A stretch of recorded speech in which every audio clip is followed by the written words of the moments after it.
Сайн байна уу хүүхдүүд ээ. 4 сарын 16-ны Баасан гарагийн оюуны хөгжил хичээлээ орё.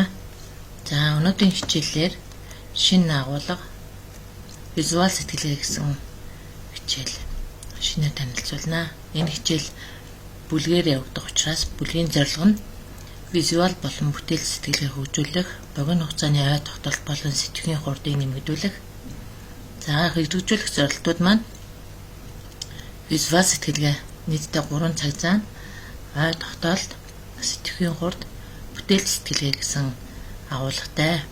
За визуал сэтгэлгээн дээр ажиглан харах, зурагтай ажиллах чадвар, анхаарал төвлөрөлт, визуал сэтгэлгээ хөгжүүлэх гэсэн зорилтуудыг хэрэгжүүлнэ. За эдгээр хичээлийг үзэхээс өмнө үзснээ баттгая. За эхний мөрийн 6 харгалзааг ажиглаад дараагийн мөрд харгалзах зургийг олж дугуйлаарай гэсэн заавартай байж байна. За энэ дээр байгаа 2 зургийг ажиглаж харъя. За энэ нь одоо ямар зүйлд хамааралтай байдаг вэ гэдгийг дээр ажигласнаа тайлбарлаж өгөөрэй. За энэ нь хоёулаа цирк гэдэг нэг нь агарын гимнастикч, нөгөөх нь болохоор алиалагч байж байна. Тэгвэл доотлын энэ зураг маань хаана байдаг? Юутай холбоотой зураг байна уу? За тоглоомын талбай дээр байдаг савлуур байж байна. За тэгвэл эдгээр нь хэрхэн холбогдох вэ гэдгийг хараарай. Нэгдүгээрт нь зан, хоёрдугаарт нь зурагтай, гуравдугаарт нь гулсуур, дөрөвдүгээрт нь ном байж байна. За энэ нь тоглоомын талбай дээр байгаа гулсуур.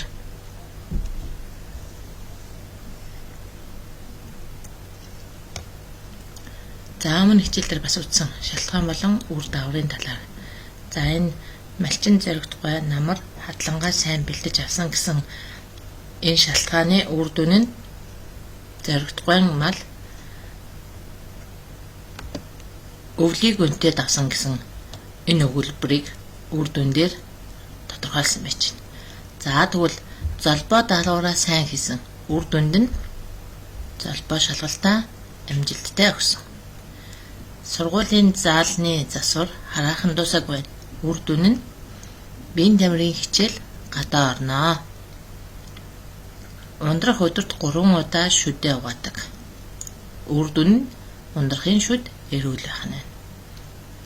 Кинотеатрын касс дээр урт дараалал үүссэн байна. За үр дүн нь ямар байх вэ? Хүмүүс тасалбар авах гэж удаан хүлээсэн гэсэн үр дүнтэй байх нь. За үүнийг наман дээр нь одоо хараахан байхгүй болооч өмнө үзсэн хичээлүүдтэй холбоотой учраас багш нь тайлбарлаж өгч байна.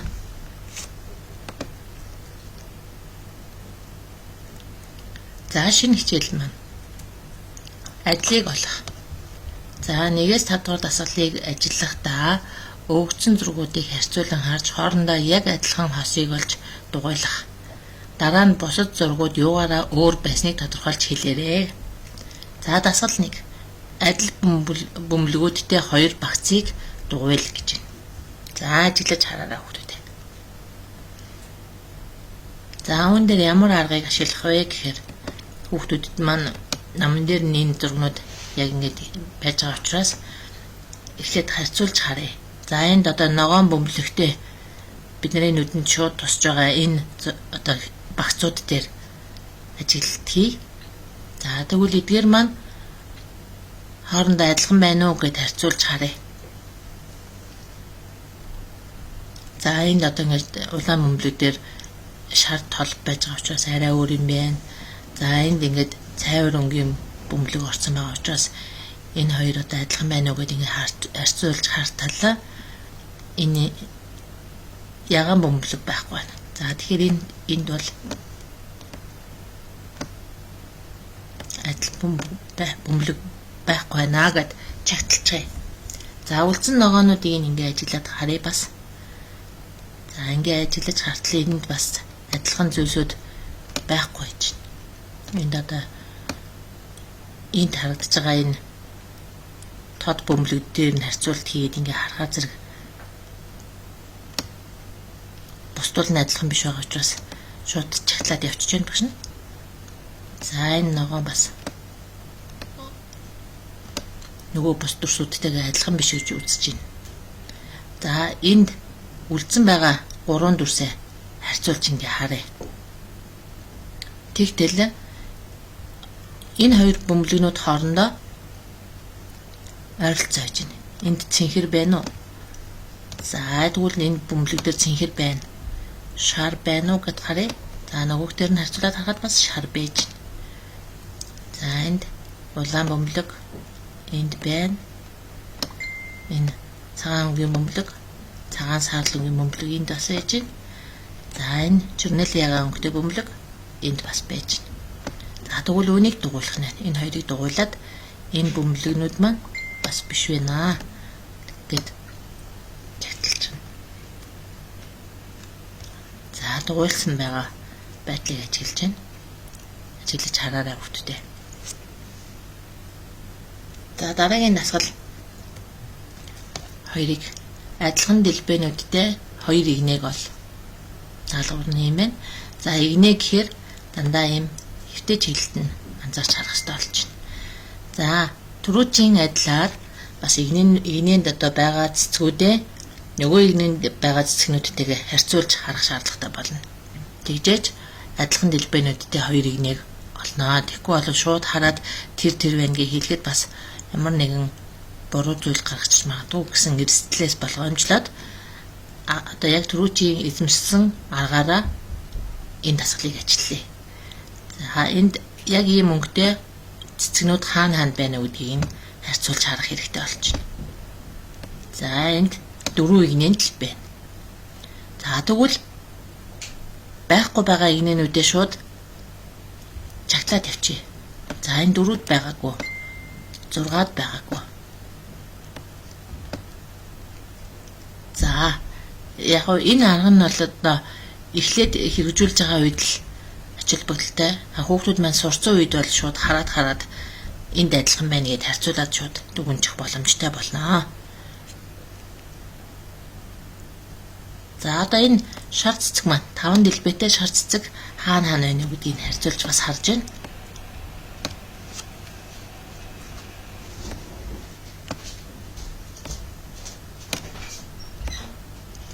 За цэнхэр цэцгүүдийг харъя.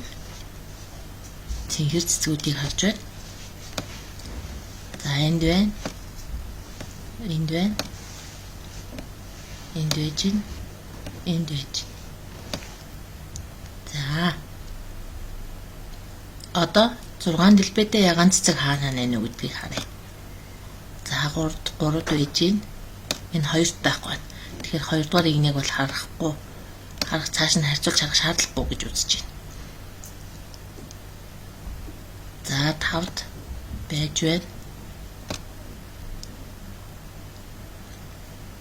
За ингээд чагталсан байгаа игнэнүүдээ харах одоо хэрэггүй болчихж шүү дээ, тийм ээ. За одоо энэ шүүгүр юм дэлбэтэй гол нь юм ногоон байгаа одоо энэ 3 болон 5-д байна уу юу гэдгийг харьцуулж харъя. Тэгтэл 3-д байж байна. 5-д бас байж байна. Хамгийн сүүлийн энэ ягаан дэлбэтэй цэцэг байна уу гэдээ харьцуулаад 3 болон 5-даа ингээ харьцуулаад хардал байхгүй байж байна. За тэгэхээр зэрэг 1-р игнэ бол харьцуулагдах хэрэггүй болчихж байна. За одоо үлдсэн 3 болон 5-ыг харьцуулж харъя. 3-р игнэнд байгаа 5 дэлбэтэй энэ чирнэлийн ягаан цэцэг 5-д байна уу гэдээ харахад энд байж байгаа учраас энэ 3 болон 5-р игнийг дугуйлж одоо тооцноо. Адилхан дэлбэнүүдтэй гэдгийг дугуйлах хэрэгтэй болно. За дасгал 3 адилхан 2 игнэг ол гэж. За яг түрүүчийнхээ аргаар ажиллая.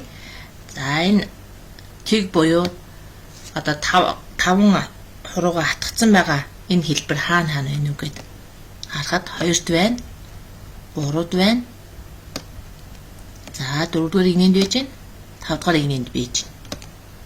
За 5 хурууга дэлгээд харуулж байгаа энэ хэлбэр хаана байна уу гэд харахад 3-д байна.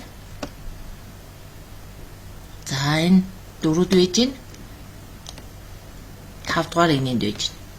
Энэ 7 хурууга харуулсан энэ хэлбэр байна уу гэд хай. За энд ингээ хайдал ганцхан дөрүүд байж байна. За бус игнэнүүдэд байхгүй болчихж байна.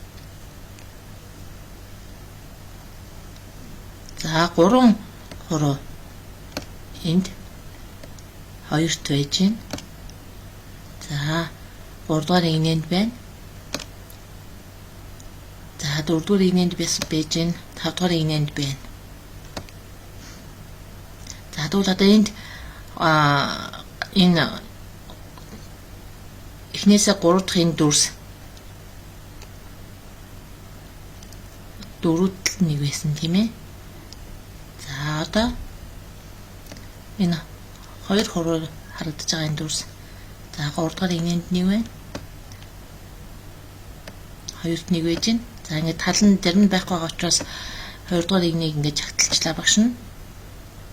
За энд 2-ыг харуулсны 4-д байхгүй учраас энийг бас жагталчлаа. За одоо ингээд харьцуулаад хартал 1 3 5 л үлдчихэд байна. Тэгтэл 3-д байгаа энэ чигчээ болон эрхээ хуруугаа гозойлгосон энэ дүрс 5-д байж байна. 1-д байхгүй. Тэгэхээр 1-ийг бас тооцохгүй нэ. За одоо үлдсэн дүрсүүдэд нь мэдээж бид нар дугуйлсан байх шаардлагатай. Игнэнүүдийг нь. За хэрхэн ажиллаж байгаа аргачлалаа ойлгож авсан тийм ээ. За дасгал 4-дээр дахин ажиллая. Энд бол арай өөр болсон. 3 ижил авдрыг олж тэмдэглэсэн байна. За харьцуулаад ингээд харъя авдрнуудыг. Тэгтэл энэ цооч хийдэг цуурга гэж ярьдаг байж байгаа.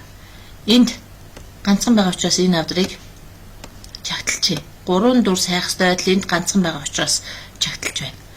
За одоо энд цуургагүй нийтдээ 4 дүрс байж байна. Энэ дөрвөөс адилхан 3 байна уу гэдээ ингээ харьцуулаад хартал хээгээрээ энэ дүрс өөр байна. Автор. За энэ хоёр адилхан юм уу гэдээ анзаарч хартал энд голд нь байгаа энэ хийн бас өөр байгаа учраас энийг бас чагталчлаа. Энэ хоёр дүрс хоорондоо адилхан биш байж байна. За тэгвэл энэ цуургагүй дүрснээс бол бид нар адилхныг хайх хэрэггүй юм байна. За эхнээс нь хай энэ дүрс доотлын дүрстэйгээ адилхан байна уу үгүй юу гэд харьцуулаад ингэж игнэгээр нь харахад за хамгийн ихэнд байгаа энэ игнэний голын дүрс нь бусдтайгаа одоо адилхан байна уу гэд харьцуулж харах гэж байна шүү дээ. За тэгвэл энэ дүрстэй адилхан дүрс нь 3 дугаар игнэний бас голын дүрс болж таарлаа. За хийгэн сайн харьцуулж хараарай хүүхдтэй. За тэгвэл 4 дугаар игнэний хамгийн ихний дүрс бас адилхан болж таарсан. За ингээ харьцуулт хийж харлаа. За дасгал 5. 3 ижил варыг дугуйлсан байна. За ингээ харьцуулж харахын тулд варны дээд хэсэг. За одоо эхний энэ дүрсэн дээр багш нь варны дээд хэсгийг нь бустай харьцуулах болж байна. За яг энэ голын энэ хүн байгаа энэ хэсгийг бас харьцуулж харах болж байна. Хүүхдүүд маань юун дээр их алдаж байна вэ гэхээр зэрэг энд усны тусал шиг байгаа энэ дүрсийг анзаарахгүй харьцуулахтай их алдаа гаргаад байсан. За дараа нь варны энэ ёроолын хэсэг ийм 3 зүйлийг бус дүрснүүдээс сайн харьцуулж харах шаардлагатай шүү. За үүнийг нэлээд сайн харьцуулж харах шаардлагатай болж байна. Яг гэвэл харахад төстэй мэт харагдаад байгаа. Хүүхдүүд маань энэ дээр нэлээд эргэлзэж байсан шүү. Тэгэхээр сайн анзаарч хараарай.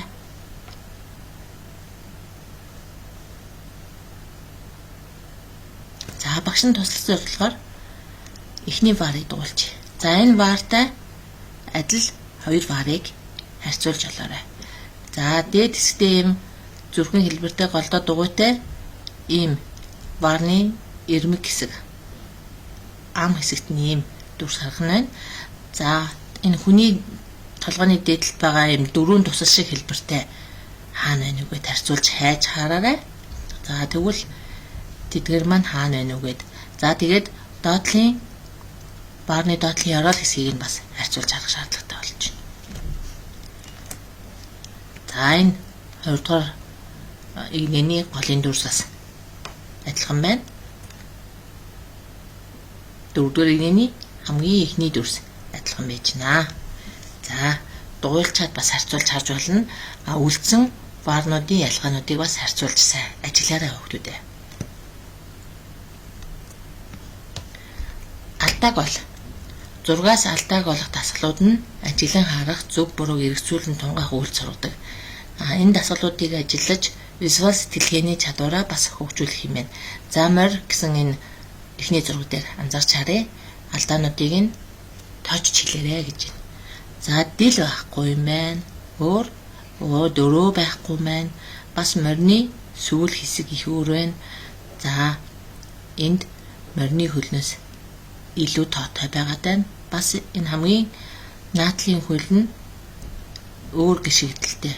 Одоо булчин гიშгдэг хэсгийг нь арай өөрөөр зурж харуулсан юм байна. За чих нь бас хулганы шиг гэмээр харагдаж байна, тийм ээ. За алдаануудыг нь чагталж тэмдэглээрэй.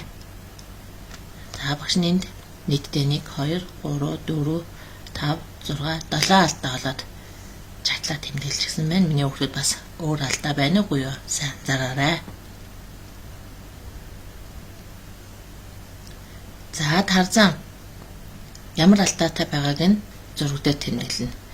За үүнийг бас гэртээ маш сайн анзаарч харж иж тэмдэглэх шаардлагатай болж байна хүүхдүүдээ. За багш нь туслах зорилгоор хэдэн санаа өгье. За тарзан гэдэг маань өөрөлдвөл ширэнгэд байгаа ийм хүн байна, тийм ээ. Нийлэн зэрлэх хэлбэртэй юм. За тэгвэл ширэнгэд энэ одоо хүүхдүүд маань үүнийг сайн ялгаж хэлж чадахгүй байсан. Энэ бол антин буюу зурагт хүлээж авдаг. За кабелийн зурагт дээр бас ийм антинууд хаяа харагдаж байдаг, тийм ээ. Энэ антин ширэнгэд байхгүй. За энэ хөлийнх нь ууланд бас наалт наацсан байна. Энэ бас байж болохгүй, тийм ээ. За дээр нь энэ тарзаны өмссөн байгаа энэ алчуурны үзүүр хэсэгт шошго наалттай байж байна. Бас ширэнгэд кактус уруудаггүй байж байгаа. Дээр нь бугын цаг зүүцсэн байж байна. Тэгээд нүдний шилтэй байна. Бас энд төмөр татуурах хийцэн. За дэрийг чагталж болно. За тоолж үзье. 1 2 3 4 5 6 7 алдаа болсон байна. За үүнээс өөр алдаа байна уугүй юу? Бас ажиглаарай. Усан дор хаялал, барта цэцэг гэсэн энэ алдаануудыг олох юм байна. За энэ дэр 6 алдааг, барта цэцгнээс 7 алдааг өөртөө тэмдэглээрэй хүүхдүүдээ.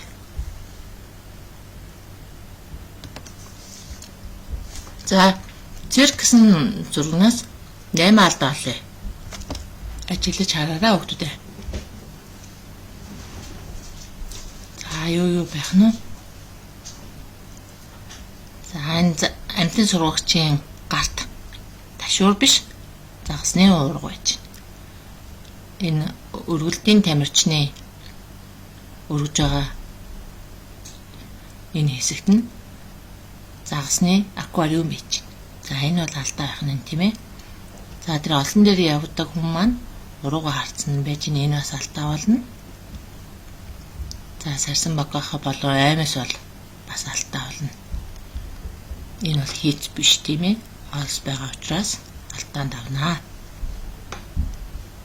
За энэ агаарын гимнастикч энэ савлуурынх нь өрөөсөн олсон бас байхгүй. Энэ бол алдаа. За заан бол шуун дээрээ тогтож байна. Энэ бас алдаа болно. За тэмдэглэж аваарай хүүхдүүдээ. За нийтдээ 8 алдаа гэсэн тоолж үзье. 1 2 3 4 5 6 7 8 алдаа болчихжээ.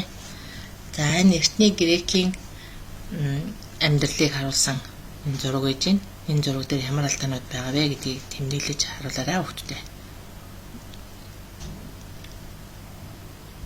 Ээжтэйгээ ярилцж байгаа алдаануудыг тэмдэглэж болно. За одоо жишээ хэлэхэд энэ сурагч цүнхүү үрцэн байж гин. Энэ одоо орчин үеийн өсгийтэй ийм гот өмссөн байж гин. Энэ яг грекчүүдийн үед ийм готл байсан уугүй юу гэдээ ингээд бодох хэрэгтэй болж байна, тийм ээ. За энэ төрж явж байгаа морных нь нэг талынх нь дугуй бол яг энэ модон юм дугуй байснаа нөгөө талынх нь машины дугуй болсон байж гэх мэтчлэн алдгаануудыг тэмдэглэнэ.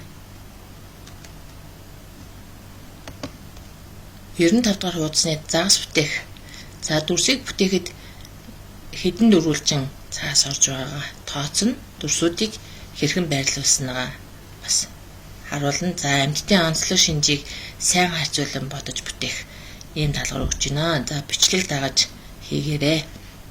За загас бүтээхээр байж байгаа. Тэгэхээр энэ загас бүтээх цаасаа бэлдээгүй амжаагүй байх юм бол шоогоороо бас хийчих болно шүү. За бичлэгээ анхааралтай үзээрэй хүүхдтэй.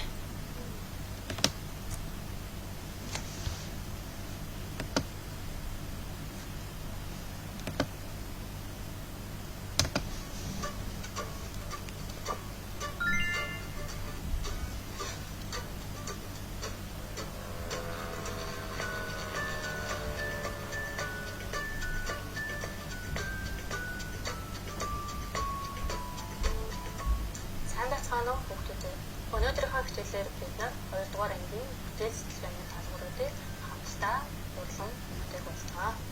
За хүүхд хараа. За алтан загсыг дөрвөлжин дүрсээр бүтлээ. За алтан загас өгсөн. Алтан загас маань нүүд амьдардаг хүүхдүүдэд бүтээж авах гэсэн юм. За тэгвэл энэ алтан загсыг бид нар юугаар урлах ёстой вэ? Дүрсээр. За тэгвэл өнөөдрийнхөө хичээлээр бүгдээрээ алтан загсаа дөрвөлжин дүрсээр явах боллоо. Хүүхдүүд та бүхэн дөрвөлжин цаасыг явах хаачиж хэлгээд багштайгаа хамтран дүрсээ дээрээ. Багш ингээд бүтээе. Тийм ээ. Эхлээд явах загсныхаа толгоо гэсэн. За тэгээд хэдэн ширхэг дөрвөлжин дүрс орсон байх юм тийм ээ.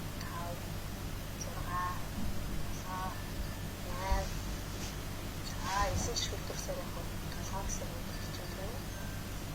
Тэгээд яг сэлүүр. За дөрөвд. Ингээд дөрвөлжин дүрсээр яг